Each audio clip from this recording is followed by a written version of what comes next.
ಏನ್ ಮನವಿ ಮಾಡ್ಕೊಂಡಿದ್ದೀನಿ ಇವತ್ತು ಬಡ ಹೆಣ್ಮಕ್ಳುಗಳು ಎಷ್ಟೋ ಜನ ಕಷ್ಟಪಟ್ಟು ಇದೇ ದಿನ ಕೂಲಿ ವ್ಯಾಪಾರನೇ ನಂಬ್ಕೊಂಡಿರೋರು ಎಷ್ಟೋ ಜನ ಇಲ್ಲಿದ್ದಾರೆ. ನೀವು ಹಂಗೇನಾದ್ರೂ ಅವ್ರನ್ನ ತೆರವುಗೊಳಿಸ್ಬೇಕು, ಬೇರೆ ಕಡೆ ಜಾಗನ ನೀವು ವ್ಯವಸ್ಥೆ ಮಾಡಿಸಿ ತೆರವುಗೊಳಿಸಿದಾಗ ಮಾತ್ರ ಅದಕ್ಕೆ ಅರ್ಥ ಇರುತ್ತೆ. ಯಾಕಂದ್ರೆ ಇವತ್ತು ಅವ್ರ ಕಷ್ಟ ಅವ್ರ ಜೀವನ ಅವ್ರು ಹೇಳ್ಕೊತಾ ಇದ್ದಾರೆ. ನೀವು ಅದನ್ನ ಕೇಳೋ ಮಟ್ಟಕ್ಕೆ ಇಲ್ಲಿವರೆಗೂ ಬಂದ್ರೇನೆ ಒಳ್ಳೇದು ಅಂತ ನಾವು ಅನ್ಕೋತಿದೀವಿ. ಯಾಕಂದ್ರೆ ಇಲ್ಲಿ ವ್ಯವಸ್ಥೆ ನೀವು ನೋಡ್ಬೋದು, ಏನು ಅಷ್ಟು ಅಗಲ ಜಾಗ ಇದೆ, ಯಾವುದೇ ತೊಂದರೆ ತಕರಾರು ಇಲ್ಲದೆ ನಡೀತಾ ಇದೆ.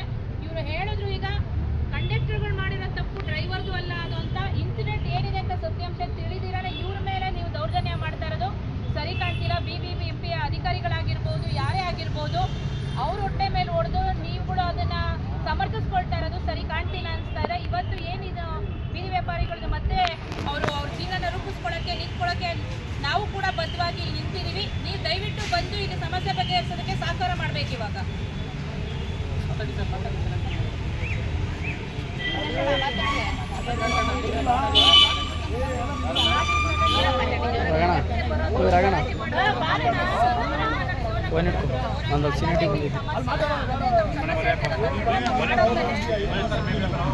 ಎಲ್ಲ ಮಿಂಡು ಬಿಡ್ತಾರೆ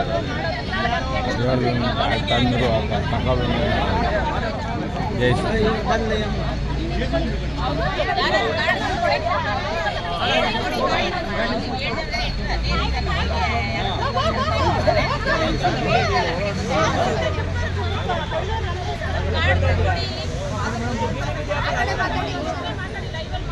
ಈಗ BBMP ಅವರೇ ಬಂದು ನೀವುಗಳು ಬೀದಿ ವ್ಯಾಪಾರಿಗಳು ಕಾರ್ಡ್ ಕೊಟ್ಟಿದ್ದೀರಾ, ಇವ್ರ ಜೀವನಕ್ಕೆ ನೀವೇ ಸಪೋರ್ಟ್ ಮಾಡಿ. ಈಗ ನೀವೇ ಜೀವನ ಅವರ ಜೀವನನ ಈ ರೀತಿಯಾದ ತೊಂದರೆ ಕೊಡ್ತಾ ಇರೋದು ಸರಿ ಕಾಣ್ತೀರಾ.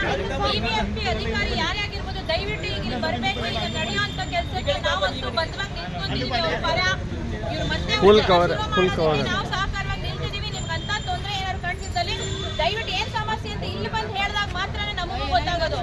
ಸುಮ್ಮನೆ ಕಾರಣ ಇಲ್ದಿರಾ ಅಥವಾ ಯಾವುದೇ ರೀತಿಯಾದ ಒಂದು ವ್ಯವಸ್ಥೆನೇ ಇಲ್ದಿರಾನ ಈ ರೀತಿ ಮಾಡೋದು ದೌರ್ಜನ್ಯ ಅಂತ ನಾನು ಹೇಳಕ್ ಇಷ್ಟಪಡ್ತಿದ್ದೀನಿ. ಮಾನ್ಯ ಶಾಸಕರಿಗೂ ಹಾಗೆ ಹೇಳಕ್ ಇಷ್ಟಪಡ್ತಿದ್ದೀನಿ.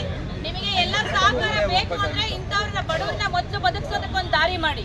ಇಲ್ಲ ನೀವು ವ್ಯವಸ್ಥೆ ಬೇರೆ ಮಾಡಿಕೊಟ್ಟು ನಂತರ ಇವ್ರನ್ನ ತೆರವುಗೊಳಿಸಬೇಕಾಗಿತ್ತು. ಈಗ ಮತ್ತೆ ಅವ್ರು ಶುರು ಮಾಡ್ಕೊಳ್ಳೋದಕ್ಕೆ ನಾವು ಕೂಡ ಅವ್ರ ಜೊತೆ ನಿಲ್ತೀವಿ ಅಂತ ಹೇಳಕ್ ಇಷ್ಟಪಡ್ತೀನಿ.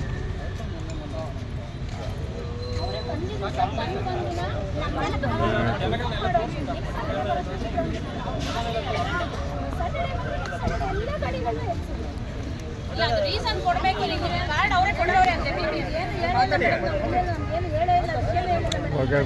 ಹೋಗೋಣ